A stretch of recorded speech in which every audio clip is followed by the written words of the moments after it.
Behind us sits the Cervélo R3 from the Canadian brand, and I've been spending quite a lot of time on this bike recently, so I'm going to discuss it with James and give it a little review for you guys back at home.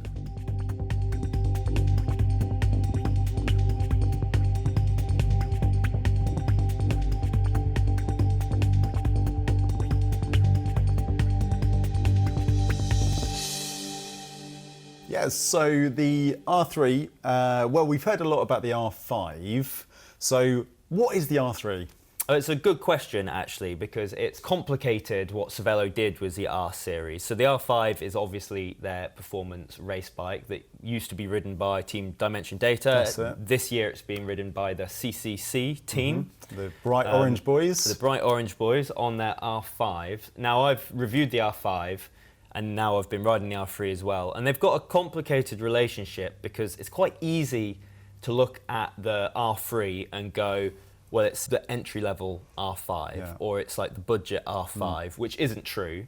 Or it's quite easy to go, well, it's just an endurance version of the R5, which again isn't quite true either. So Cervélo designed the two bikes, the R5 and the R3, as companion pieces effectively. So the R5 is obviously more aggressive. It has a different carbon layup, so it's stiffer and it's got a slightly harsher ride, whereas the Cervélo R3 has a different carbon layup, so it's slightly more numbed.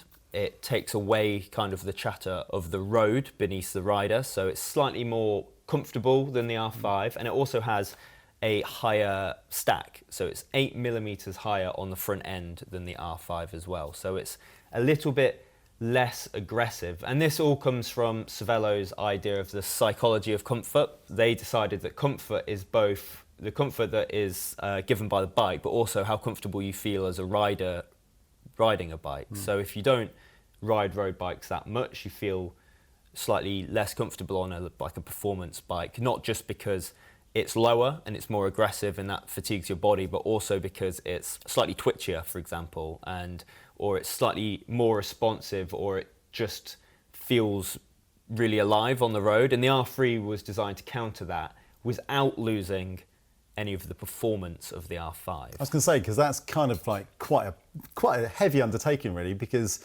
effectively you're trying to take like that race bike, and as you said, like almost like deaden it, but not deaden it. So how have they, apart from like you said, the carbon layup? So who is going to buy this bike?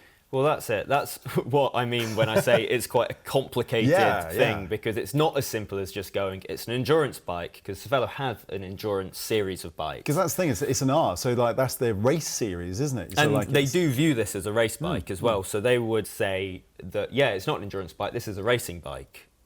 Because, I mean, Mark Cavendish used to race this. This was his cobble bike when he was riding the classics. So it is a really complicated thing to try and describe, because they want it to be seen as a race bike and a performance bike, but it's kind of impossible not to view it as a slightly tamer version of the R5. Because it does make you sort of like think sort of like, in terms of like who it's aimed at.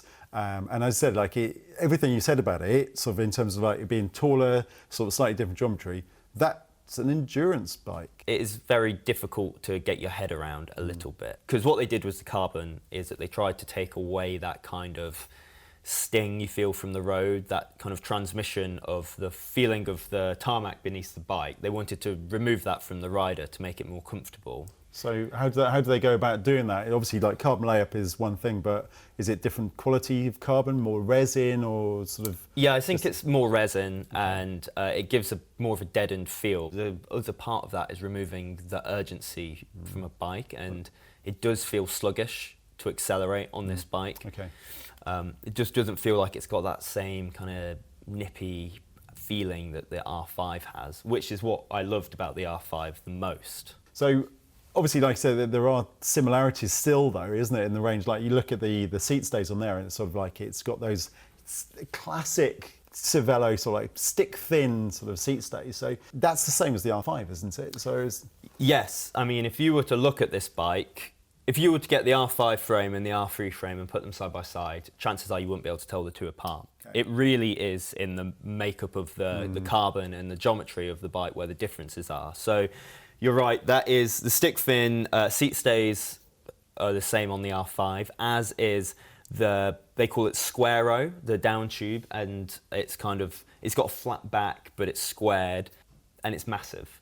It's much bigger than what you'd find again on the Tarmac or the Amonda. You know, it's fatter than that, and the bottom bracket as well is really big. So their BB right bottom bracket, they call it, is massive. So Cervélo are well and truly subscribed to the idea that bigger is better. Yeah. And that's the same on the R5. So it has the same frame shaping, the same size tubes.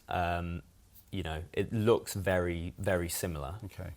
So in terms of like the actual, you said they're supposed to sort of sit side by side within that sort of Cervélo range. So how many models are in the R3 range?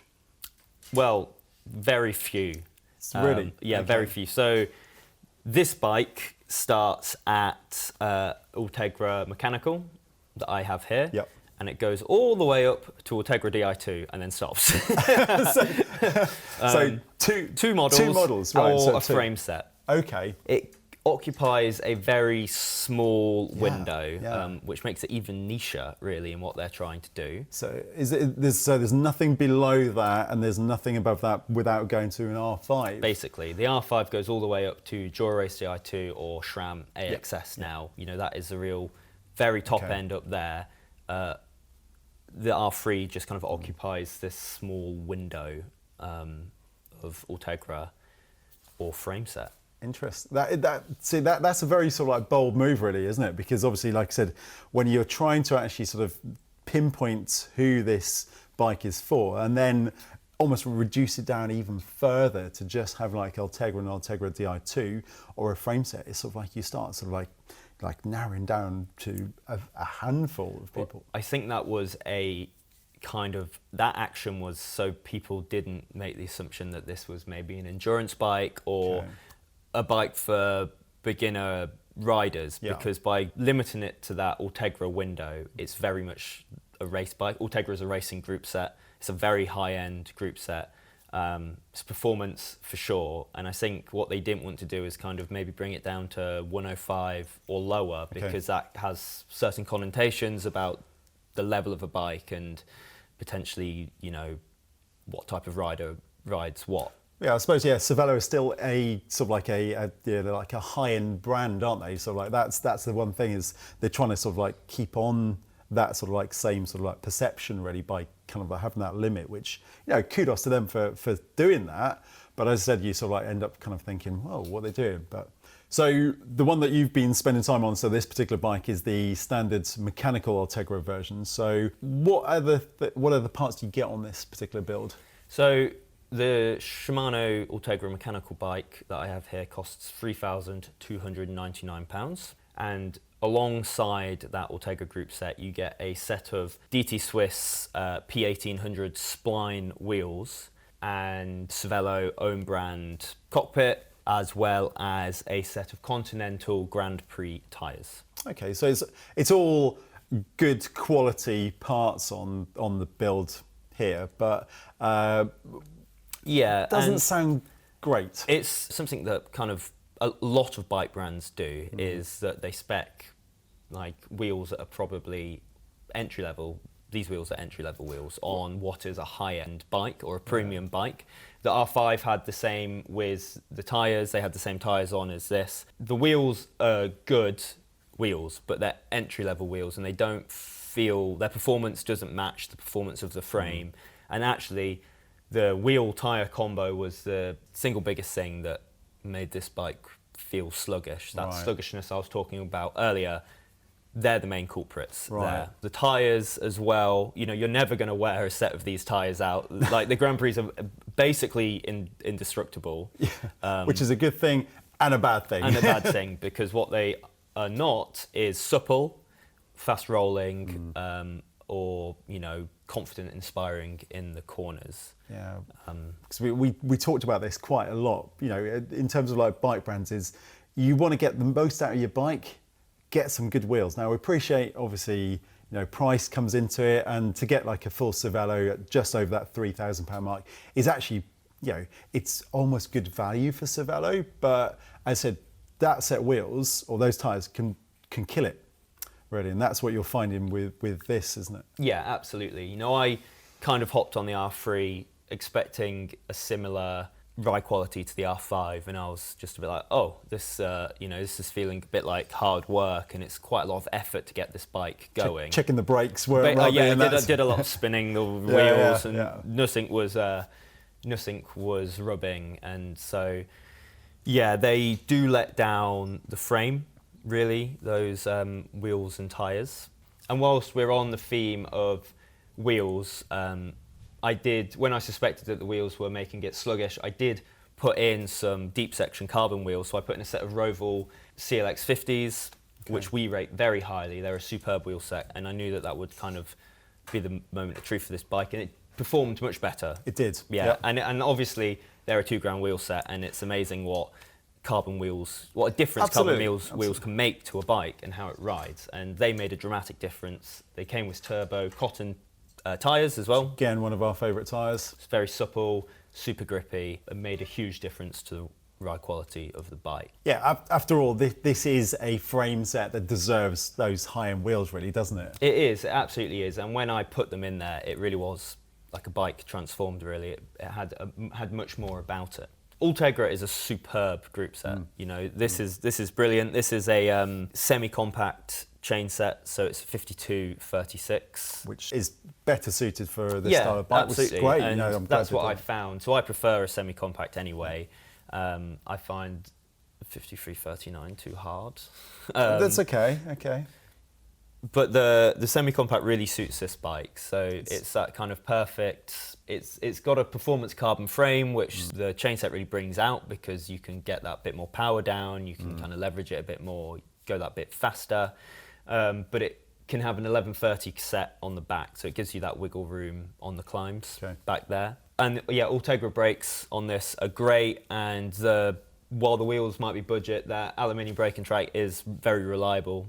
You know, you have assured stopping basically whenever rain or dry, which is the benefit of having an aluminium braking track. Yeah, absolutely. So let's just sort of bring it back to some of the positives, because it sounds like we're being a bit negative about some of the things here, which, you know, at the end of the day, if a set of wheels or something is wrong, well, you know, we've got to say it is wrong. But there's a lot of positives about this bike, though, aren't there? Yeah, absolutely. And the main one being its handling. So when I reviewed the Cervélo R5, the standout thing about that bike was the way it handled. It is still, in my books, one of my favourite handling bikes. Yep. And the R3 really shares that with the R5. It's very quick round corners. It feels really fast. It feels quite nippy and agile, which kind of probably differentiates it again from like an endurance bike, which, remember, this isn't. It's not an endurance bike. It does handle very well, and it's good fun to descend on. And it is comfortable as well, which is what Cervélo were after, even though they might not say they didn't want too much comfort. This is a comfortable bike to ride. And if you were to say to me, okay, you've got to ride 100 miles, choose between the R5 or the R3, I'd pick the R3, because it's a more comfortable frame. It's not so hard on your back, you're not as low, which when I reviewed the R5, it was great, but I did use to get back from rides and just be a bit like, oh, you can tell you've ridden a long way on a very aggressive bike. So you'd say that, you know, if we're going to do like sort of like a head over heart sort of like purchasing here, that for the majority of people that don't race at all, the R3 would actually be a really good option. Absolutely, absolutely. You know, the R5 is a racing bike through and through, and not really, the majority of the riders, including myself, are not racers and are better suited to something more like the R3 or the R3's frame anyway. And that is my review of the Cervélo R3. So it costs £3,299. I've got some slight issues with the wheel set spec and how that affects its ride, but ultimately the frame is very good and the handling is spot on. Now, if you do have any bikes that you would like to see as a review, please do let us know in the comment section, and be sure to like and subscribe to the channel to keep up to date with our latest videos. But until then, we'll see you next time.